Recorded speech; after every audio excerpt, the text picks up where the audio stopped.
¿Cómo le va? Buenas tardes, bienvenidos. La presidenta de la Nación, Cristina Fernández de Kirchner, se encuentra en la Universidad Nacional de La Matanza, en San Justo, para el cierre del Congreso sobre democratización de la justicia.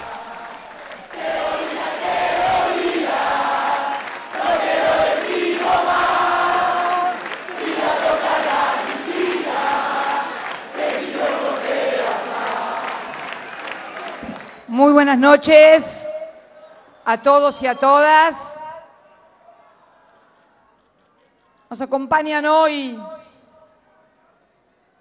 magistrados de todo el país, fiscales, académicos, periodistas. Cuando hoy por la mañana, jóvenes también, organizaciones sociales, movimientos sociales, ciudadanos y ciudadanas, en definitiva, todos. Les contaba que cuando hoy por la mañana me levanté y leí la solicitada con el programa, cómo se iba a desarrollar este encuentro, la sociedad le habla a la justicia, yo dije que tal vez, más que hablarle, la sociedad estaba interpelando a la justicia. Como siempre, la sociedad interpela a los poderes del Estado. Y sé que hay hoy aquí acompañándonos prestigiosos camaristas, fiscales, académicos, científicos, periodistas. Pero si se me permite un poco, creo que en el primer panel de apertura y en este panel de cierre está representado lo que nosotros podemos denominar claramente los problemas, los dramas y las tragedias de la justicia argentina. Ese primer panel integrado por Rosa Bru, la mamá de Miguel Bru, el estudiante de periodismo secuestrado, torturado y muerto en la ciudad de La Plata, en la comisaría 9ª, por Vivian Perrone, la mamá de Kevin, ese joven que murió también atropellado,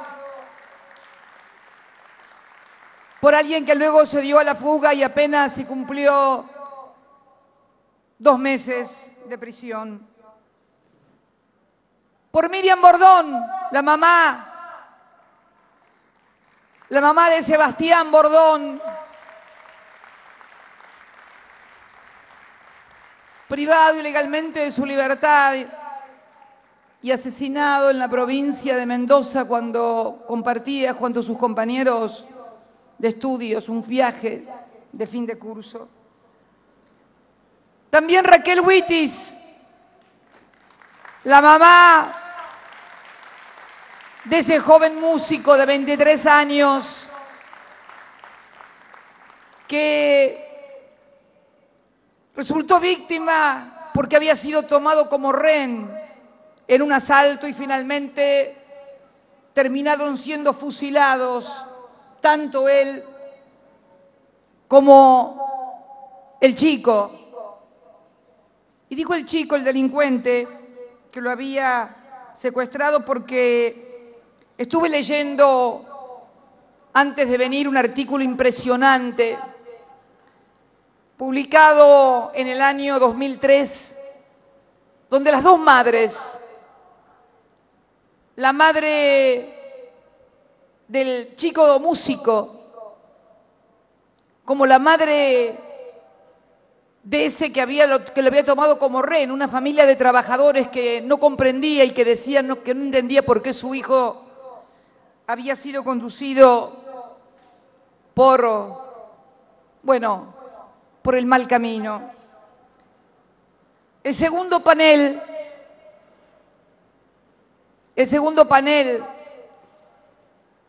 integrado nada menos que por Susana Trimarco y su lucha en la recuperación de su hija Marita Verón, que no termina ni terminará nunca, y que conmovió a todos los argentinos esa tarde cuando fueron todos absueltos. ¿Y qué puedo decir de Estela Carlotto? Hace 35 años que viene pidiendo justicia y todavía no encontró a su nieto Guido. En algún lado, Estela, Guido nos está mirando, estoy segura. Vos también estás segura. Algún día se decidirá. Tal vez cuando ya no tenga miedo a que tal vez las personas que lo apropiaron sufran algo, estoy segura.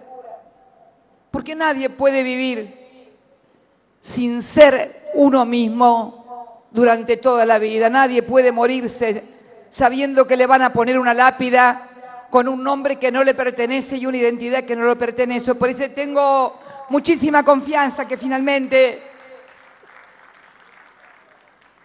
Sergio Burstein, padre de las hijas de una mujer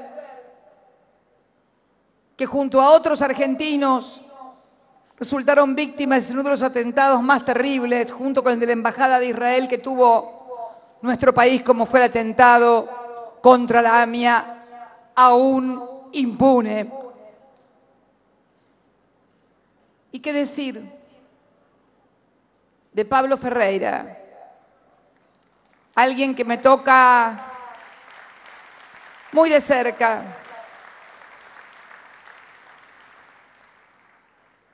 Lo curioso de todos los casos que enumeré es que fueron todos casos que se produjeron durante los años 90, 2001, 2000, el caso de Kevin, lo de Estela durante los crímenes de la dictadura. Solamente el crimen de Mariano fue una semana exacta antes que él partiera. Y como dijera siempre mi hijo, esa bala que terminó con la vida de Mariano también rozó el corazón de mi compañero de vida y militancia. Y debo decir también,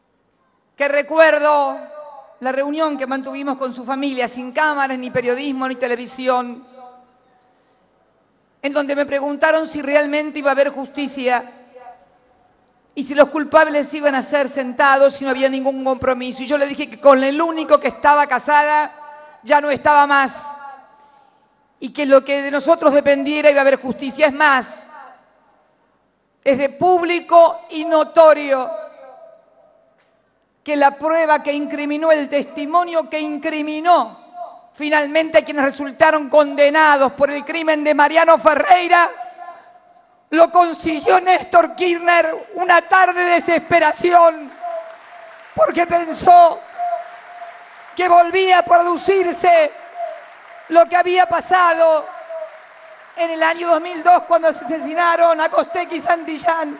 Eso fue lo que sintió, eso fue lo que lo desesperó, eso fue lo que lo hizo lanzarse a la búsqueda entonces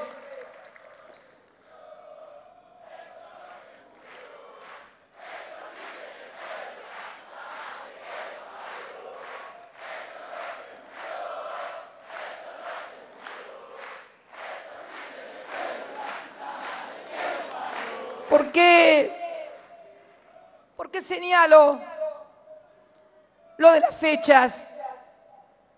El atentado de la AMIA en 1994, el de la Embajada en 1992, la muerte de Sebastián Bordón, si mal no recuerdo, en el 93. Porque han querido también instalar como que la seguridad es un problema que apareció como un repollo hace 3 o 4 años. Una vez charlando con Ricardo Lagos, entonces presidente de Chile, me decía que deberíamos instalar un observatorio de la justicia y la seguridad en la República Argentina y en toda América Latina para observar cómo se venía desarrollando este problema y cómo comenzaron a surgir voces que antes no surgían y de repente pareciera que solamente durante los gobiernos populares y democráticos se produjeran hechos de inseguridad, como para que la gente pensara que no importa que tengas trabajo, no importa que tengas un sueldo, no importa que te vaya bien, si total salís a la calle y te matan. Por eso digo que la primera gran ecuación que tenemos que resolver en la Argentina es justicia y seguridad. Justicia y seguridad íntimamente vinculadas.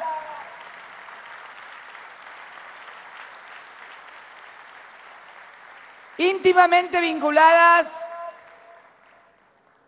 también con fenómenos contemporáneos como el narcotráfico y las complicidades también. Yo no vine acá esta tarde para quedar bien, agradar, dar un discurso por la galería frente a magistrados, abogados y fiscales.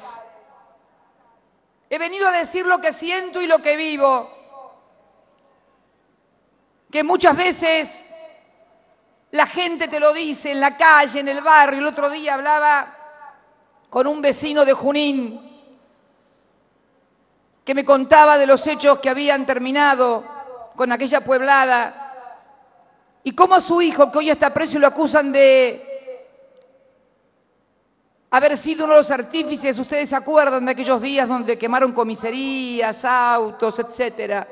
Él y 2 chicos más. En una comisaría les pegaron y los torturaron para que reconocieran y dijeran que habían sido pagados por organizaciones juveniles que no voy a nombrar, pero que todos se imaginan cuáles. Lo dijo el padre públicamente, y cuando lo dijo el padre públicamente me atreví a llamarlo por teléfono a Junín, y me contó y me decía lo que todo el pueblo sabe acerca de complicidades. Y esto no se refiere a que todos en seguridad o todos en justicia o todos en la política. No, no, no. Se refiere que todos sabemos que hay entramados que tenemos que derribar para que finalmente pueda haber justicia en la República Argentina. Hay que decir y llamar a las cosas por su nombre. Lo digo porque también lo hablé con las autoridades de la provincia de Buenos Aires. Y como pasará también en todas las demás jurisdicciones, complicaciones que además, a partir del surgimiento del narcotráfico, del incremento de la trata de personas, del lavado de dinero, adquieren dimensiones que hasta ahora no se habían conocido a nivel global, pero que en definitiva nos tienen que llevar a tener una comprensión cabal del verdadero problema. Y el segundo gran problema es volver a vincular a la justicia con la igualdad. Justicia e igualdad, que significa igual trato ante la ley de todos los ciudadanos, en términos personales y corporativos también.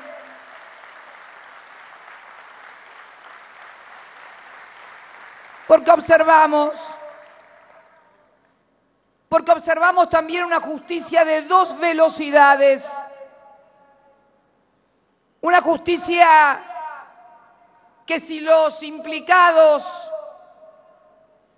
son corporaciones poderosas, son corporaciones con poder de presión sobre jueces, fiscales, políticos, la justicia tiene un ritmo, un lento. No digo en todos los casos, no quiero generalizar, Tampoco quiero nombrar casos que son demasiados conocidos por todos. Podría hablar de la ley de medios, casi 4 años paralizada, un poco más por medidas cautelares. Podría hablar de latrocinios como lo de la sociedad rural también y mencionar otros sin silbidos, simplemente como ejemplos. Casos emblemáticos que revelan una velocidad diferente y también una agenda mediática. La justicia no puede tener una agenda mediática. La justicia debe tener una agenda que sea la agenda de la sociedad, la de juzgar y castigar a los culpables, cualquiera sea su rango, condición social, ubicación política, corporativa. Un ejemplo, el otro día leía el caso de un intendente, leyendo un diario que no es simpatizante del gobierno. No. Voy a decir cuál, La Nación. No hay que ser igual que los demás. Nunca hay que hacer a los demás lo que no nos gusta que nos hagan a nosotros. Es bíblico eso. No hagas a los demás lo que no te quieren que te hagas a vos.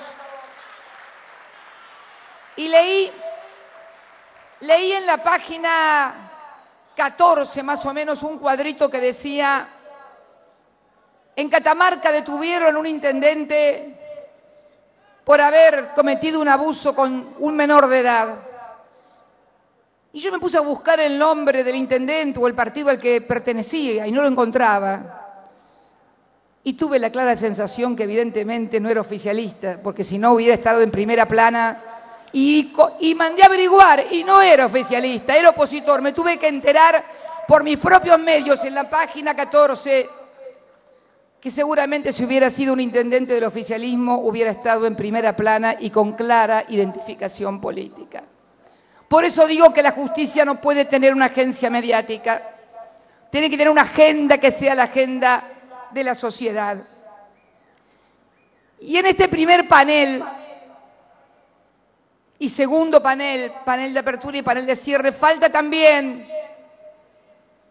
una tercera víctima, porque ellos son las víctimas, en definitiva, de la falta de justicia, o en definitiva de la falta de una justicia que pueda controlar también adecuadamente los organismos de seguridad, porque tenemos que decirlo de una buena vez por todas, sin una correcta articulación entre el Poder Judicial y las fuerzas de seguridad, se torna básicamente imposible llevar adelante un plan bueno de seguridad para toda la población. Digo que en este panel de apertura falta también una víctima. Nuestro país, la República Argentina, saqueado, saboteado, megacanje, blindaje, endeudamiento, represión,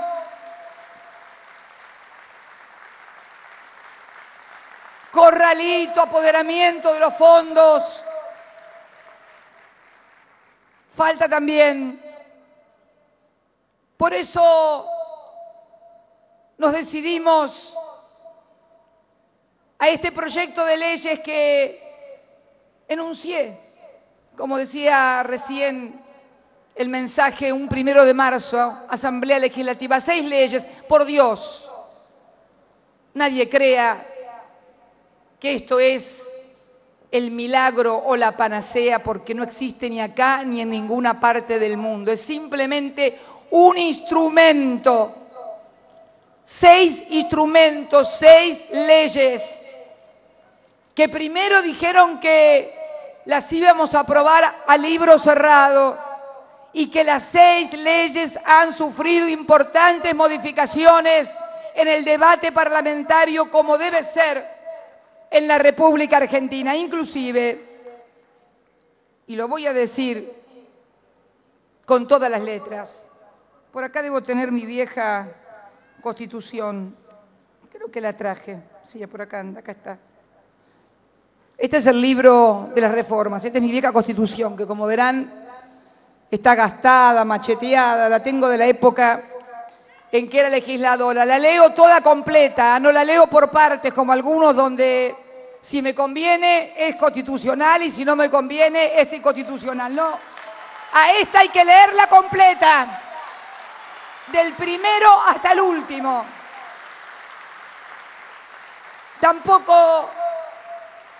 Tampoco significa que esta Constitución sea perfecta.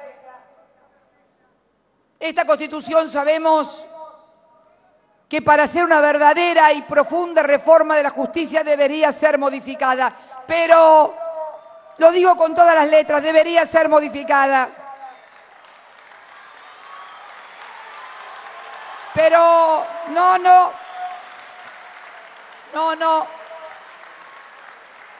no voy a proponer ninguna modificación de la Constitución. Por eso envié estos 6 proyectos.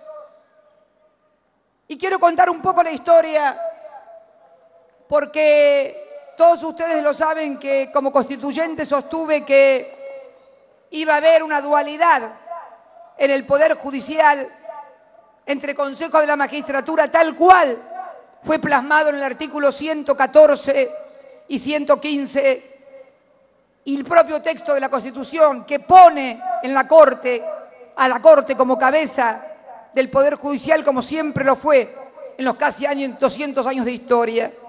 Lo dije cuando era constituyente, lo repetí cuando fui senadora.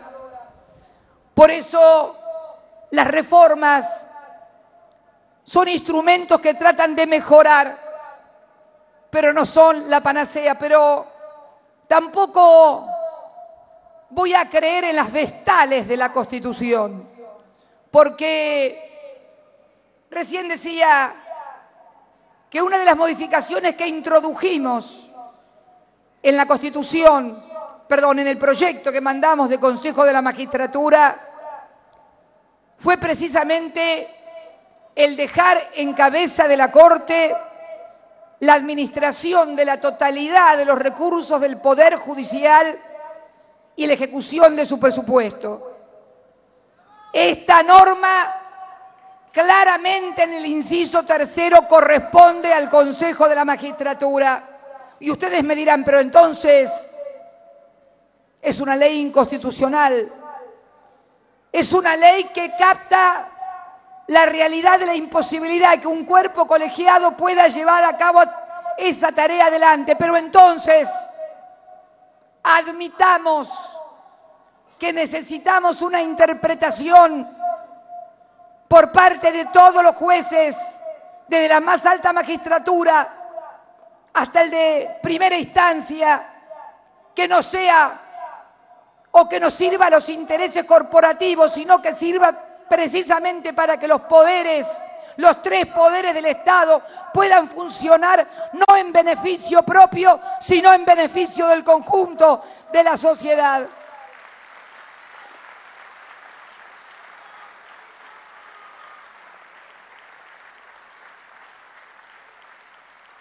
Por eso digo que hay víctimas de la justicia, pero no hay vestales de la justicia. Para los que no sepan, porque me van a criticar y se dice cosas que nadie la entiende. Las vestales, para los que nos gusta la historia griega, eran las vírgenes perfectas que cuidaban a los dioses. Bueno, en la justicia, hermano, ni desde el primero hasta el último no hay vestales, ni en el poder legislativo, ni en el poder ejecutivo.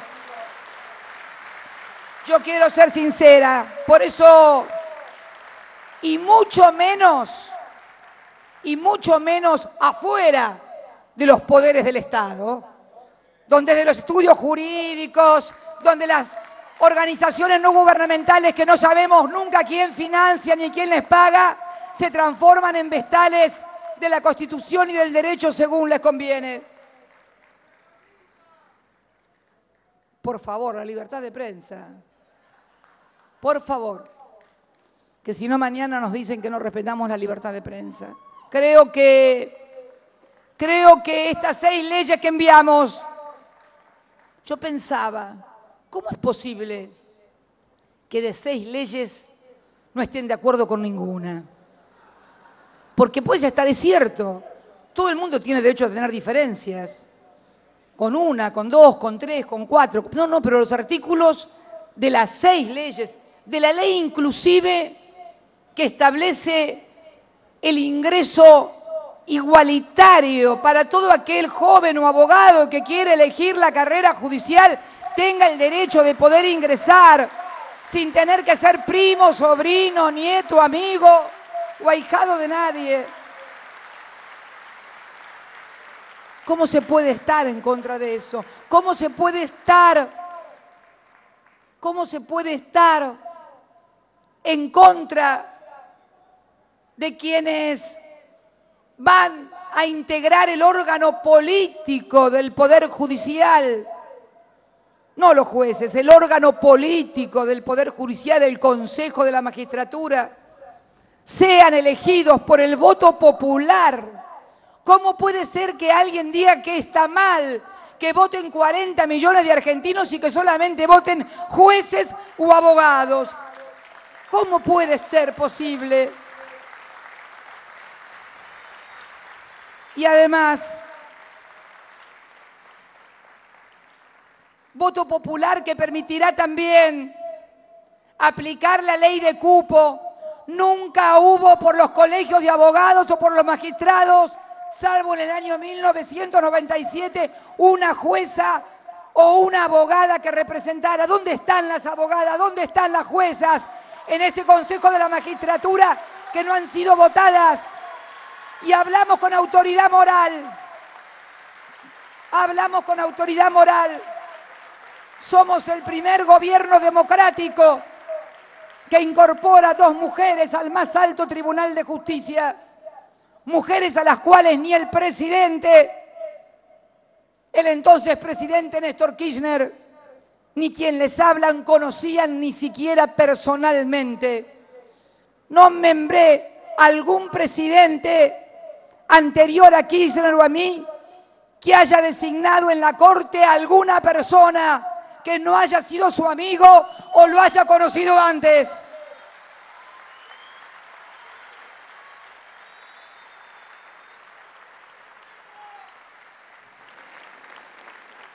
¿Cómo es posible no estar de acuerdo nunca con nada? Pero además, si no estaban de acuerdo con esta reforma, ¿cuál es la alternativa? ¿Qué proponen a cambio de esto? ¿O es que la justicia está hoy de acuerdo a lo que demanda la sociedad? Y entonces, ¿qué son esas marchas y marchas permanentes cuando pasa algo, con la gente aplaudiendo y pidiendo justicia y con carteles de justicia? Hagámonos cargo de las cosas que debemos hacer y transformar, y hagámoslo con grandeza. Por no hacer una constitución en el 94 con grandeza, tenemos hoy muchas veces los problemas de inconsistencia jurídica que tiene el texto constitucional, porque lo que habría que haber planteado era que se necesitaba tal vez otra corte o reformar la ley de justicia, pero no crear cuestiones que finalmente terminan provocando parálisis.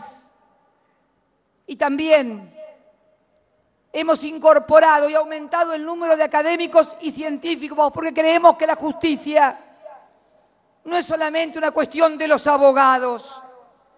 Ninguno de ellos que están sentados ahí como víctimas, ni los del primer panel, eran abogados, eran hombres y mujeres, son hombres y mujeres víctimas de la injusticia, de la impunidad o de la falta de justicia. ¿Cómo no incorporar a ese cuerpo que se encarga de la designación de jueces y de la remoción de jueces, la bocanada que significa de aire fresco, la representación popular de ciudadanos y ciudadanas que no son abogados ni tienen intereses corporativos?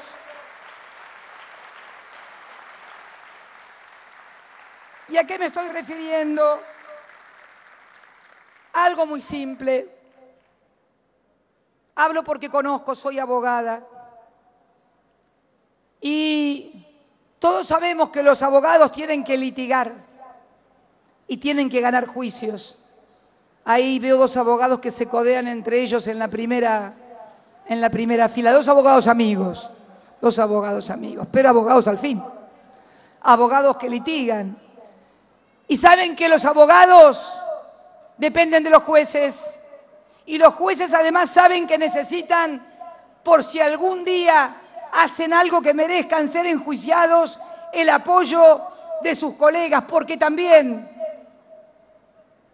pueden ser enjuiciados. Entonces, y me acuerdo de un debate cuando era senadora y un senador de la oposición, estábamos reformando el Consejo de la Magistratura y un abogado de la oposición, está registrado en las versiones taquigráficas, dijo: los jueces jamás votan en contra de los jueces. Eso es una conducta corporativa. No se produce solamente en la justicia, se produce en todos los cuerpos que tienen una misma actividad. Por eso eliminamos el Código de Justicia Militar y los militares son juzgados por tribunales comunes y no por tribunales de militares. Sin embargo,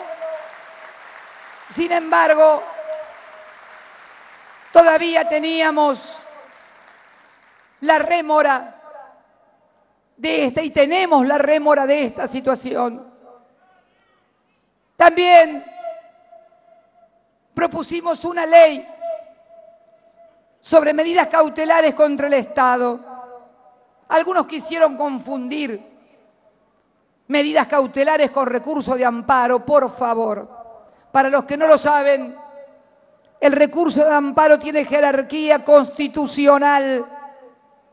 Es el que defiende a usuarios y consumidores y a cualquier persona y decide sobre la cuestión de fondo. No tiene nada que ver con ese mecanismo de las medidas cautelares que fue distorsionado, deformado y utilizado para paralizar la función del Estado y también el rol soberano de legislación que tiene el Poder Legislativo para decidir sobre las políticas del Estado. Todos lo saben, hasta jueces que fueron removidos por en su juzgado haberse encontrado más de 20.000 medidas cautelares llevadas a cabo por 2 o 3 estudios jurídicos. Estoy contando cosas que todos sabemos, nada más que lo estoy haciendo en voz alta. Por eso, estas leyes que todavía falta inclusive completar la última en la Cámara de Diputados, que todos titularon, los principales medios por lo menos, se va a aprobar a libro cerrado, sin cambio de una coma, y que han ido y venido de una Cámara a la otra con una apertura y participación de debate que queremos que se extienda a toda la sociedad. Queremos muchos foros como este a lo largo y a lo ancho del país para discutir también otras cosas, como juicio por jurados, que también está en la Constitución, a los que tanto les gusta leer la Constitución también. Las declaraciones juradas iguales para los 3 miembros, para los 3 poderes, para los miembros de los 3 poderes del Estado. Yo no quiero extenderme demasiado porque han estado debatiendo durante todo el día y porque además este debate se ha transmitido en vivo y en directo y es muy bueno.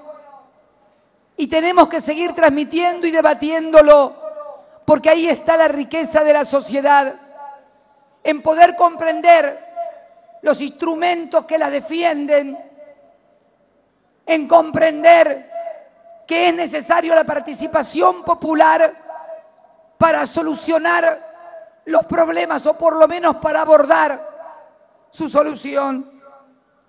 Yo quiero agradecer profundamente la labor llevada a cabo por académicos, por legisladores, camaristas, juristas, periodistas que han intervenido arduamente y pasionalmente en este debate. No le tengan miedo a la discusión pasional. Yo desconfío de esos que le da lo mismo que llueva, haga frío o haga calor. A mí me gusta la gente que siente las cosas, que discute, que debate. Me gusta la gente inclusive cuando dentro de nuestra propia fuerza se debate y se discute con amigos, con compañeros que por allí tienen una visión diferente y finalmente podemos articular algo en común. El valor del disenso no es pelearse. El verdadero valor del disenso es poder superar las diferencias y acordar en las cosas importantes. La pelea por la pelea misma no sirve. Al contrario, separa, desune. Finalmente, y si se me permite, hoy es un día muy particular. Ustedes me dirán que no tiene nada que ver con la justicia. No sé, yo creo que sí. Pero hoy es 14 de mayo. Primero en lo personal, un 14 de mayo de 1989, resulté electa por primera vez diputada provincial en mi provincia de Santa Cruz. Había elecciones nacionales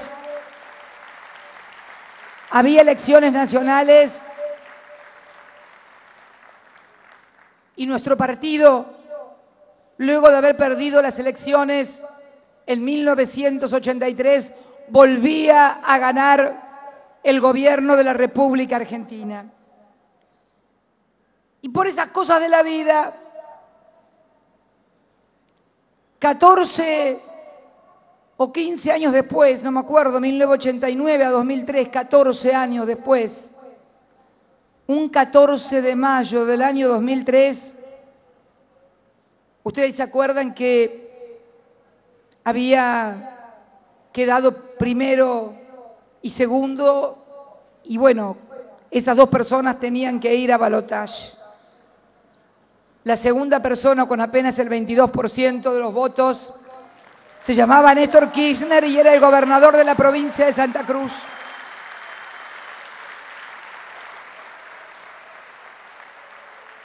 Varios días, recuerdo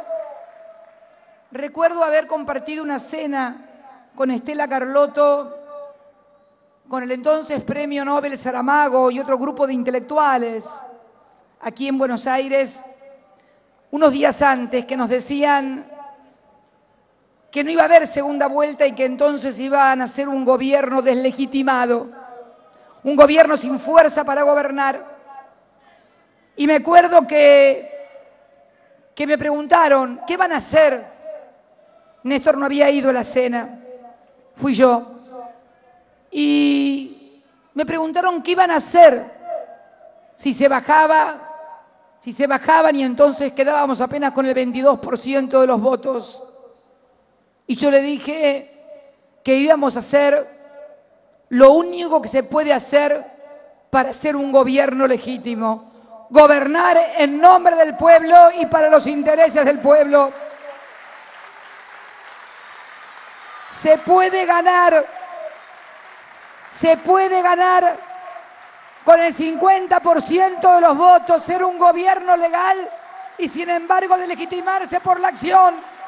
Y se puede llegar con el 22% de los votos y hacer justicia como hizo ese hombre en materia de derechos humanos, cuando nadie daba un peso porque los genocidas fueran juzgados y hoy están juzgados con los jueces de la Constitución, las leyes de la Constitución, con la oportunidad que millones de argentinos, son miles de argentinos, no tuvieron. Argentinos y argentinas, más allá de las dificultades, más allá de las tragedias personales,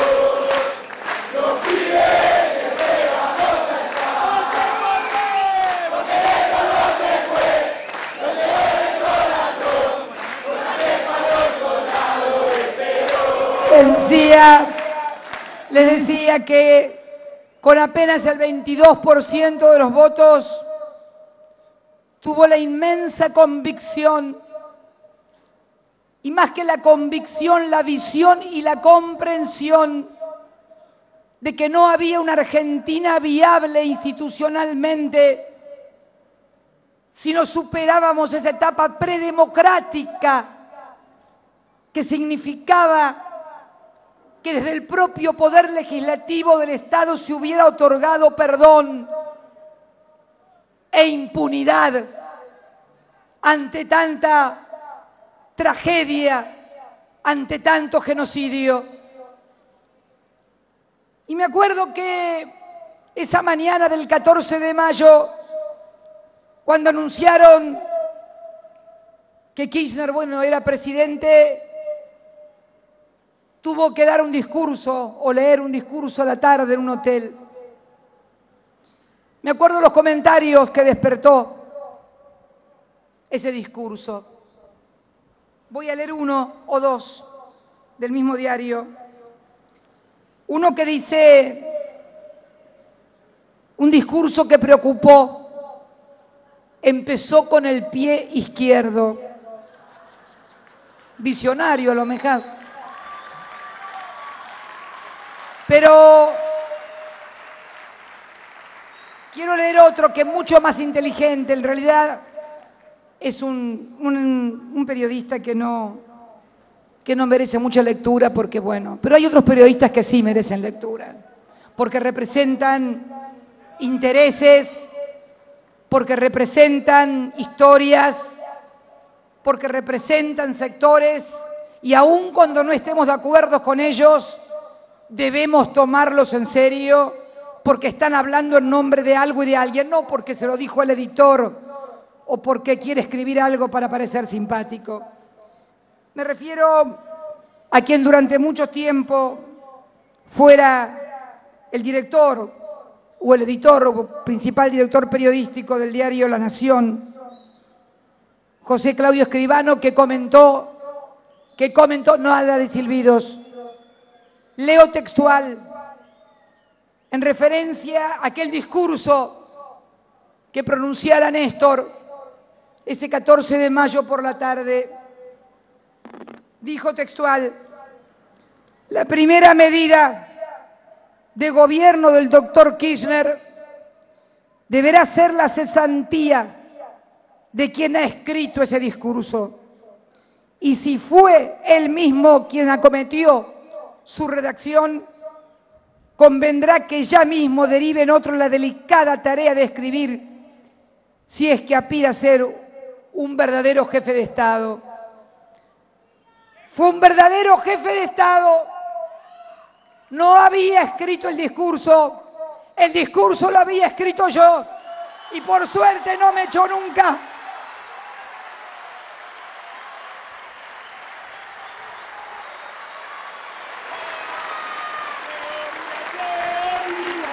Porque parece ser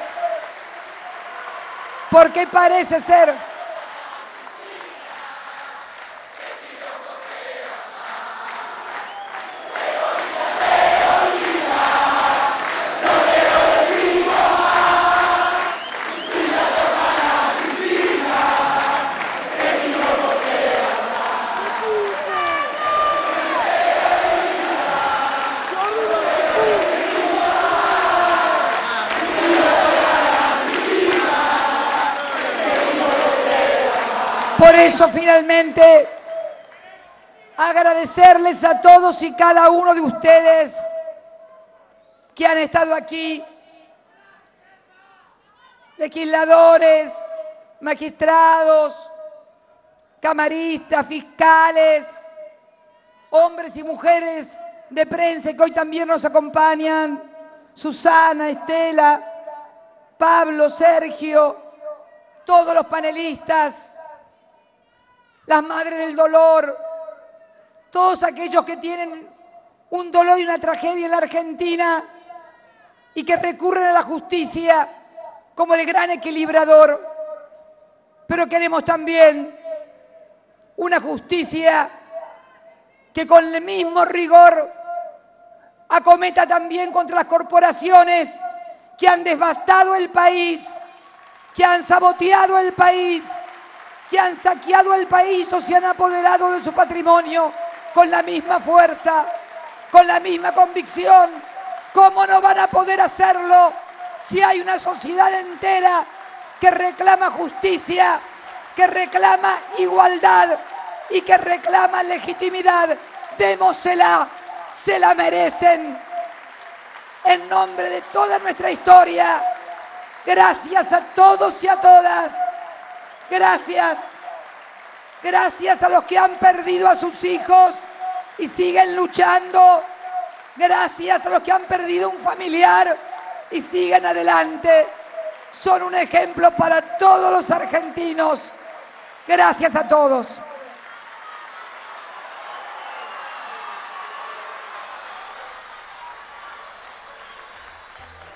Con las palabras. En vivo desde La Matanza hemos compartido la palabra de la Presidenta de la Nación, Cristina Fernández de Kirchner.